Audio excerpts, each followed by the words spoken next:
Okay, the next thing I did is I took the cap off the Schrader valve and relieved the pressure off the fuel lines, and then I proceeded to remove the fuel lines off of the throttle body and off from the tank.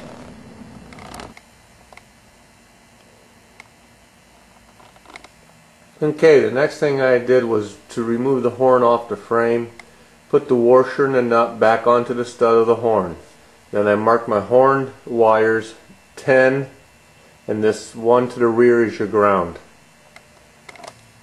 This is the left side of the bike. What I've done now is disconnected this sensor, the fans, and the stator wires, and also numbered these. The next thing I'm going to do is take these wires that are going to the stator and the sensor off the clip down by the jiffy stand. Okay, what I'm doing now is I'm going to take the top of the turbo off of the exhaust pipes by removing the 4 bolts that hold the turbo down onto the exhaust pipes. Okay, what I did was loosen up the turbo at its mounting points, and the turbo is now off the bike. I have removed the radiator shroud and took the 4 bolts and put them back in where I took them out so I won't lose them. I proceeded to drain the antifreeze, and now I'm going to take off the 1 clamp and the motor mount bracket that holds both of the tubes and remove it from down here at the radiator and at the water pump and the thermostat housing and over on the other side.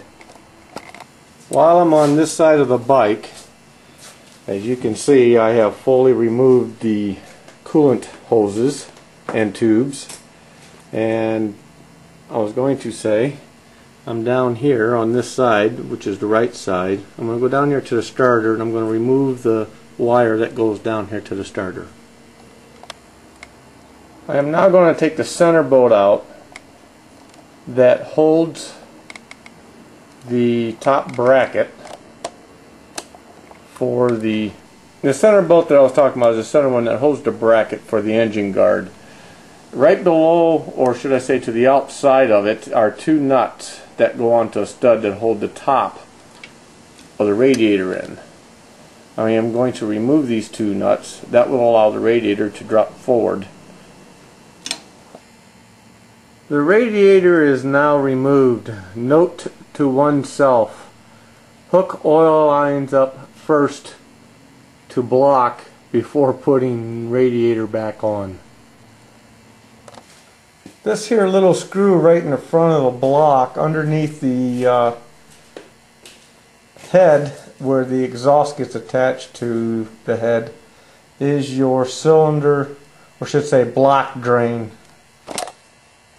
Just loosen that up, and what I did is I took a funnel, put up underneath here, so when I pulled the screw out, the coolant went down into the funnel and into a can that I had, and it filled the 1 can about halfway full.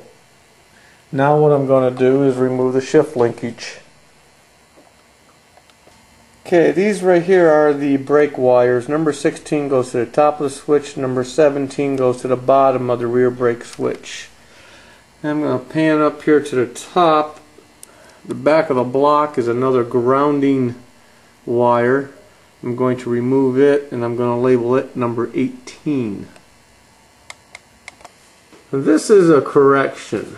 That is not a ground. That is the speed sensor connector, in which I will have to follow the wire up and come up underneath to the cross frame where it is connected. So I will disconnect it from the male and female plug up underneath that little cross member and pull it down to the back behind the cylinder, and then we'll just leave it lay there when we pull the motor out.